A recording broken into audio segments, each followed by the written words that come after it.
side note, that's something I want to start incorporating more into these videos too. If I find out that a theory I've talked about has been debunked, I want to bring it up, because I think people should be looking deeper and deeper into them. And not just thinking everything is true, because some of these theories end up being bullshit. Boy, I almost look stupid.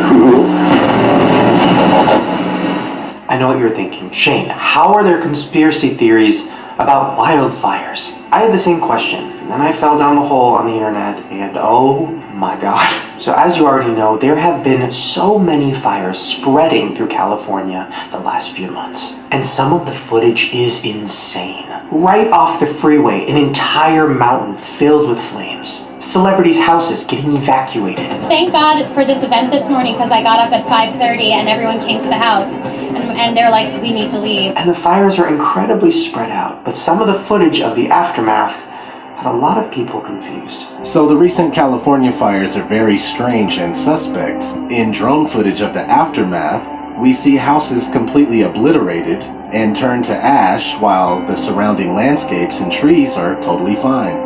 That's right. If you look at some of this footage, all of the houses are completely leveled, but then all the trees in the neighborhood are fine. You'll notice here that stores and restaurants are wiped out while other things are still in perfect shape. Well, then I looked into it. A couple scientists came out and said, well, the trees are wetter than usual, so that's why they're not that flammable. But then I did a quick Google and I found a lot of videos of neighborhood trees burning down to nothing. Now, one of the craziest clips I think I've ever seen is a clip of a tree that a guy found that was burning from the inside out. A haunting but mesmerizing scene from the wildfires in Sonoma County. A man came across this tree burning from the inside out. Now, that situation doesn't happen in a forest fire. The only time trees really burn like that is when they're struck by lightning. I know, that was intense. But this is what the trees look like right after that. Yeah, they look exactly like the tree that supposedly caught fire during one of the wildfires. So you're probably thinking, Shane, where is this going? One word: lasers. Laser. Okay, hear me out. I know this sounds crazy, and I 100% thought it was bullshit until I really started looking into it. Now, the theory is that the government might have been testing out some direct weapons. Now, these weapons would be in the form of lasers, and the damage they would cause would be way worse than any fire could do. Imagine if the government did figure out how to do laser weapons, what kind of damage they could do to their enemies. Here's a laser of a power of 1 watt. A 1 watt laser can light a match. Imagine then the power of a 500 trillion watt laser. That's exactly what they've built here at the National Ignition Facility in California. Yeah, that's right. They literally are building that giant laser in California. Now, this is the craziest part. In a movie back in the 80s called RoboCop, this happened. Top story, Santa Barbara. 10,000 acres of wooded residential land were scorched in an instant when a laser cannon aboard the Strategic Defense Peace Platform misfired today.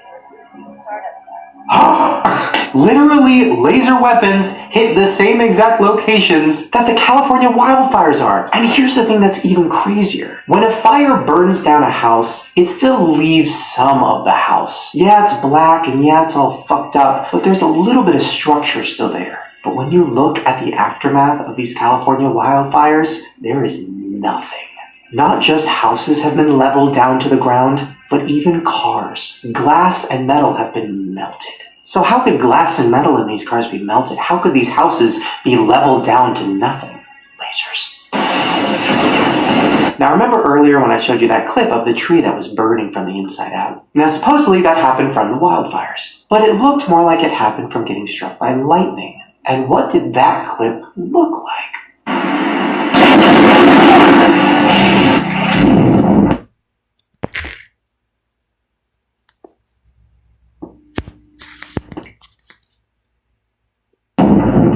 Lasers! There's even tons of clips of people saying that their own house lit on fire, but nothing around them did. There was no other fire around us. It just caught some of the shrub, I guess embers, I'm not sure. And to this day, we still don't know the true reason why all of these fires so far apart from each other happened. Yeah, they're saying the high winds and the dry land, but these specific fires were some of the biggest fires in history. And this is the final thing I heard that made me think maybe this isn't complete bullshit. Now, Trump is all about winning. If we go into a war, he wants to conquer it. I'm really good at war. I love war in a certain way. If we have a big weapon, he probably wants to make it bigger. Where I could stand in the middle of Fifth Avenue and shoot somebody and I wouldn't lose any voters, okay? So if he found out that the government did have the capability of laser weapons, and he knew that North Korea is really wanting us dead right now, then why wouldn't he want to do a test and see how the lasers worked? I want to be unpredictable. But obviously he can't test it on another country because then that would start a war. And what place in his own country does he hate more than anywhere else?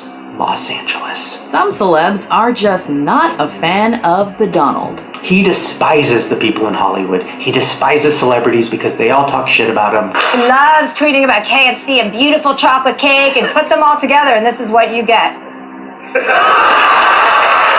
So why wouldn't he press that button and say, you know what? Fuck it. Let's blow up LA. It's lasers! Because if you remember, some of the most affected people by these fires were celebrities. Comedian Chelsea Handler tweeted, "Just evacuated my house. It's like Donald Trump is setting the world on fire."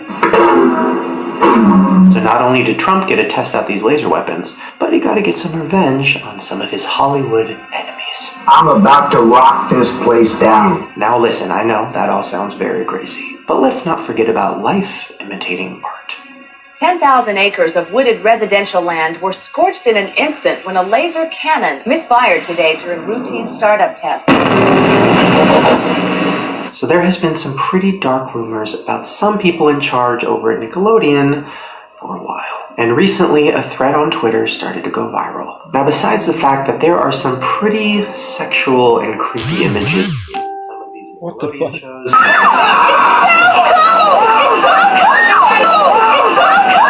There's also some very creepy jokes that probably shouldn't be in a kid's show. One time my brother found a vacuum cleaner in our church basement. He took it home and now he keeps it in his room. Well, you should call the church and tell him he has it. Oh, they wouldn't want it back. Yeah, she's referring to a young boy using a vacuum to suck his dick on a kid show. Now they also call out that the word hobknocker is used in iCarly. Oh yeah, do you guys remember Wade Collins? That obnoxious hobknocker from America Sings? Well, here's the definition of hobknocker. When a guy hits you in the face with his penis. One might call him hobknocker. Anyway. And then the thread goes on to show some more creepy visuals. I mean, this one is,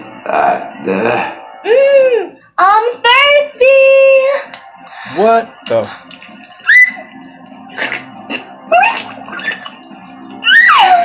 And then we get to the foot fetish. Dang, dude. That's some soft footage. Oh, that's what I said. I mean, really?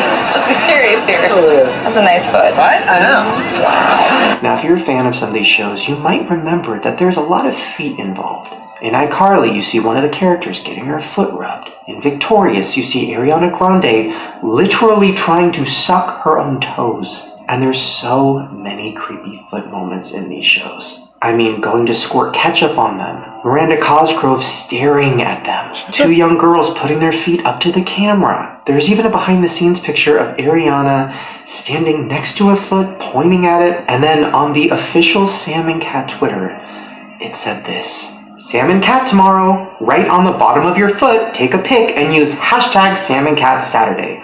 We'll retweet and follow until our fingers get sore. And a lot of kids did.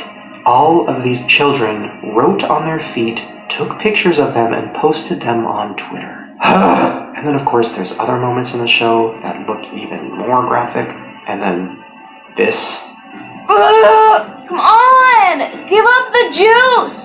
But I think the foot thing is what weirds me out the most, because foot fetishes are a huge deal, and having kids show their feet and talk about it that much is fucking weird. And then of course there's little things, like if you look in the background of the episodes, you might see a hidden penis on a wall. I mean, it's not that big of a surprise that kids' TV shows might do some evil stuff. I mean, the fact that Disney approved a quarter ride that looked like this, it just proves that there might be some evil people in charge of kids' entertainment. And maybe they're trying to get in the minds of kids and make them evil. I mean, think about it. Who's the biggest kids' entertainer right now? And would you say he's doing some pretty evil stuff?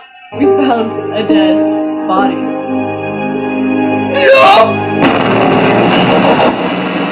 Alright, so this is something new I wanted to start doing with